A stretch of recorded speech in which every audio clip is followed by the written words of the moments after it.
ಆತ್ಮೀಯ H 16 news ಅರ್ಥಾತ್ ಸೀತಾರಾಮ್ಗೆ ಸ್ವಾಗತ. ನಾನು ನಿಮ್ಮ MI ಅಥವಾ ಮಲ್ಲಪ್ಪ ಜೋತವರ. ಆತ್ಮೀಯರೇ, ಜಂಜಿ ದೊಡ್ಡ ಶಬ್ದ ಇವತ್ತು ಕೇಳ್ತಾ ಇದೆ ಎಲ್ಲ ಕಡೆ.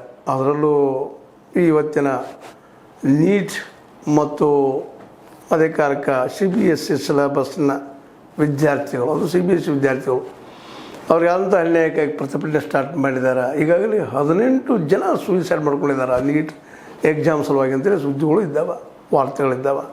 ಆ ಮಕ್ಕಳೆಲ್ಲ ಇವತ್ತು ಇಲ್ಲ ಅನ್ನುವಂಥ ನೋವು ಪ್ರತಿಯೊಬ್ಬರು ಕಾಣಲಿಕ್ಕೆ ಶುರುವಾಗ್ಯದ. ಹೀಗಾಗಿ ಒಂದೇ ಬೇಡಿಕೆ ಅವರು ಮೊದಲನೇದಾಗಿ ವ್ಯವಸ್ಥೆ ಬದಲಾಗಬೇಕು.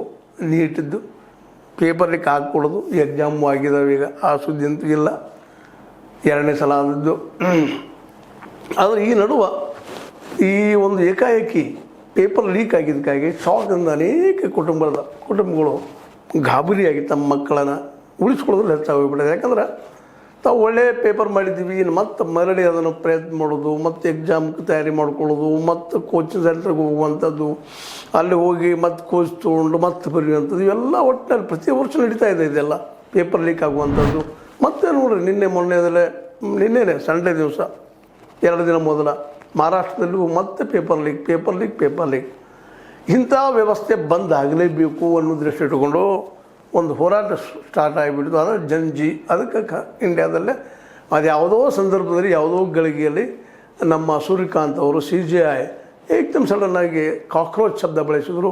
ಕಾಕ್ರೋಚ್ ಇದ್ದಂಗಿದ್ದಾರೆ ಅಂತೇಳಿ ಇವತ್ತು ಅದು ದೊಡ್ಡ ರೂಪ ಪಡ್ಕೊಂಡದ ಒಂದು ವಿಶಾಲ ಹೋರಾಟ ಆಗಿ ಪರಿವರ್ತನೆ ಆಗ್ಯದ. ಇವತ್ತು ಜಂತರ ಮಂತರದಲ್ಲಿ ಕಳೆದ ಹಲವಾರು ದಿನಗಳಿಂದ ಸ್ಟ್ರೈಕ್ ನಡೀತಾನೆ ಇದೆ, ಹೋರಾಟ ಮಾಡ್ತಾಯಿದ್ದಾರೆ. ಗಾಂಧಿ ಮತ್ತು ಅಂಬೇಡ್ಕರ್ ಅವ್ರ ತತ್ವ ನೆಲೆಗಟ್ಟಿನಲ್ಲೇ.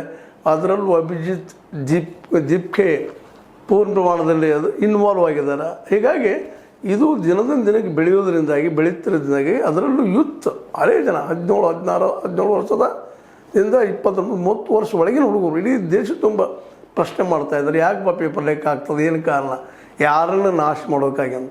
ಒಂದು ಪ್ರಾಮಾಣಿಕವಾಗಿ ಅತ್ಯಂತ ಪಾರದರ್ಶಕವಾಗಿ ನಡಿಬೇಕಂತ ಎಕ್ಸಾಮ್ಗಳನ್ನು ನೀವು ಏನು ಮಾಡ್ತಾಯಿದ್ದೀರಿ, ವ್ಯಾಪಾರ ಕೇಂದ್ರ ಮಾಡ್ತಾಯಿದ್ದೀರಿ ಅನ್ನೋದು ಪ್ರಶ್ನೆ ಮಾಡ್ತಾಯಿದ್ದಾರೆ. ಅದಕ್ಕೆ ಇಡೀ ದೇಶದ ಭಾಳಷ್ಟು ಸೋಷಿಯಲ್ ಆ್ಯಕ್ಟಿವಿಸ್ಟ್ಸ್ ಅದು ನಾವು ಕರಿಬೋದು ಅವರನ್ನು. ಅವರಿಗೆ ಇವತ್ತು BJPಗರಾಗಿರ್ಬೋದು, RSSಗರವರಾಗಿರ್ಬೋದು ಟೀಕೆ ಮಾಡ್ತಾರೆ. ಇವರೆಲ್ಲ ನಗರ ನಕ್ಸಲೈಟ್ಸ್ ಅಂತೇಳಿ ಇರ್ಬೋದು, ಅವ್ರ ದೃಷ್ಟಿಯಲ್ಲಿ ಹೆಂಗೆ ಕಾಣ್ತಾ ಇರ್ಬೋದು. ಆದರೆ ಅವ್ರ ಹೋರಾಟ ಇವತ್ತು ಏನಪ್ಪ ಅಂದ್ರೆ, ನಮ್ದು ಏನಿಲ್ಲಪ್ಪ, ಎಕ್ಸಾಮ್ಗಳನ್ನ ಪಾರದರ್ಶಕವಾಗಿ ನಡೆಸುವಂಥದ್ದು, ಪ್ರಾಮಾಣಿಕವಾಗಿ ನಡೆಸುವಂಥದ್ದು ಆಗಬೇಕು ಅನ್ನುವಂಥದ್ದು ಅವ್ರ ತಲೆಯಲ್ಲಿ ಇದ್ದಿದ್ದರಿಂದಾಗಿ ಅದು ಬೇಡಿಕೆ ನೀಡ್ತಾ ಇದ್ದಾರೆ.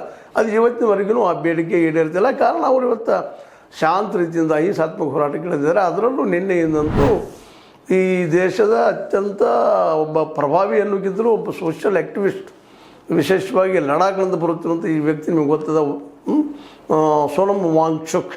ಈ ಹೆಸರು ಕೇಳಿದ್ರೆ ಸಾಕು ಗೊತ್ತಾಗ್ಬಿಡೋದು, ಹೊಸ ಹೆಸರು. ಅದರಲ್ಲೂ ಮುಖ್ಯವಾಗಿ ಚೈನೀ ಭಾಷೆ ಪ್ರಭಾವ,